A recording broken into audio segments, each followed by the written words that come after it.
فيكتور فرانكل ده شخص دخل في السجن في وقت من الأوقات في معتقل من أسوأ المعتقلات اللي في الدنيا،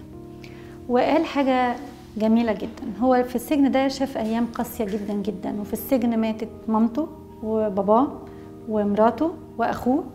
وهو اتبهدل بهدلة عنيفة لدرجة في يوم من الأيام قصدوا من كتر الإذلال إن هم يقلعوه كل لبسه، ما سابوهوش حتى الدبلة بتاعته قلعوها له، زادت إهانة وإيلام ليه. لكن يوميها قال هم ممكن يعملوا كل حاجة، بس لسه في حاجة ما يقدروش يحرموني منها، وهي قدرتي إن أنا لسه حر أختار أسامح أو ما سامحش. مش موضوع التسامح للأسف النهاردة اللي أنا نفسي أتكلم فيه، لكن نفسي أتكلم إن الشخص ده لاحظ ملاحظة معينة، قعد يراقب الناس اللي موجودين معاه في المعتقل، واكتشف إن 20% بس من الناس اللي موجودة في المعتقل هي اللي بتعيش، الباقي يا إما بيموتوا من كتر التعذيب، يا إما بيموتوا بأوبئة وأمراض من الحياة القاسية اللي هم عايشينها، يا إما بيموتوا موتة بيسموها walk to the fence، أو إن أنا أمشي لغاية السور، لأن السور كان متكهرب بتاع المعتقل، فكان في ناس من كتر الألم النفسي والضغط اللي كانوا بيشوفوه كانوا بيمشوا يتكهربوا في السور، بينتحروا بإن هم يلمسوا السور ويتكهربوا ويموتوا. وكانوا ساعات الناس اللي بتتفرج عليهم بتحسدهم انهم قدروا ياخدوا الخطوه اللي هم مش قادرين ياخدوها عشان يخلصوا العذاب اللي هم فيه.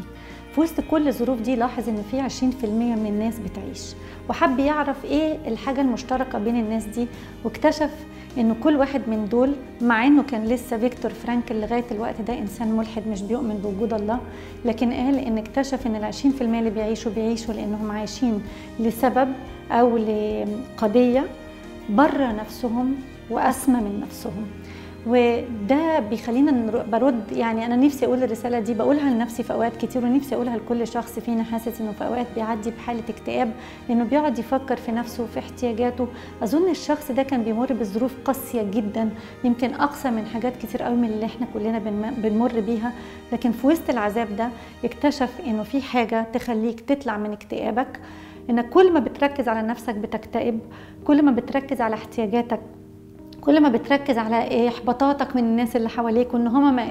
ما قدروش يسددوا لك ان يحبوك بالطريقه اللي انت محتاج تتحب بيها، او يوفروا لك الحاجات اللي انت محتاجها. كل ما بتخش جوه نفسك وبتفتكر انك بتفتدي نفسك، كل ما بتهلكها اكتر، وكل ما بتخرج بره نفسك وبتفكر في ناس تانية واحتياجات ناس تانية، كل ما بتقدر تعيش من غير اكتئاب. ودي نصيحة أنا بقولها كل ما تكتشف في يوم من الأيام إن أنت ابتديت تتضايق، خلي بالك هتكتشف إن أنت مركز على احتياجاتك. أنا مش بقول نهملها، مش بقول إن إحنا ما نسددهاش، لكن بقول التركيز الزائد عليها كل اللي بيعمله فيك إنه بيدخلك في نفسك وبتكتئب أكتر. فاطلع بره نفسك، فكر في قضية بره وأسمى من نفسك.